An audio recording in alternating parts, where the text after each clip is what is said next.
Histoire intéressante à lire. J'étais un roi et j'avais 4 femmes. J'aimais ma 4e épouse plus que toutes les autres. Je lui donnais de jolis présents et l'entourais de beaucoup de soins. Je la comblais de ceux qu'il y avait de meilleurs. J'aimais aussi ma 3e épouse. Je la présentais avec fierté au roi voisin.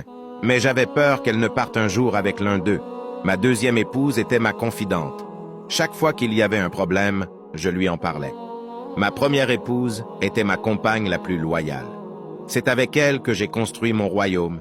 Cependant, je ne l'aimais pas suffisamment. Je lui accordais très peu d'importance. Un jour, je tombais gravement malade. Sur le point de mourir, je me mis à réfléchir. J'ai 4 femmes, mais quand je vais mourir, je serai seul. Je fis appel à ma 4e femme. Je t'ai aimé plus que toutes les autres. Je t'ai donné ce que j'ai de meilleur. Maintenant que je suis en train de mourir, voudrais-tu venir avec moi? Voudrais-tu être ma compagne pour toujours? Tu es fou? Demanda-t-elle avant de s'éloigner sans ajouter un seul mot. Sa réponse me pénétra douloureusement dans le cœur comme un couteau aiguisé. Je fis appel à ma 3e épouse. Je t'ai aimé toute ma vie. Maintenant que je suis en train de mourir, es-tu disposé à me suivre? Non, répondit-elle. La vie est trop belle.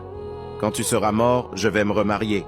Cette réponse me surprit et me rendit davantage triste. Ma 2e épouse vint à son tour. Je suis toujours venu vers toi dans mes moments les plus difficiles et tu m'as toujours aidé. Maintenant, je vais mourir. Veux-tu me suivre? Elle me regarda un court instant et dit « Je regrette vraiment de ne pas pouvoir te suivre, mais je te promets de te faire une très belle cérémonie d'enterrement. » J'étais désemparé.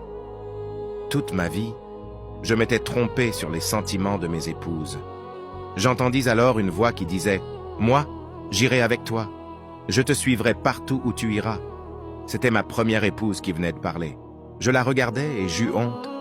Elle était maigre, malade, résignée. Je lui dis alors « C'est toi que je devrais aimer plus que les autres lorsque j'en avais encore les moyens. » En réalité, chacun de nous a 4 épouses.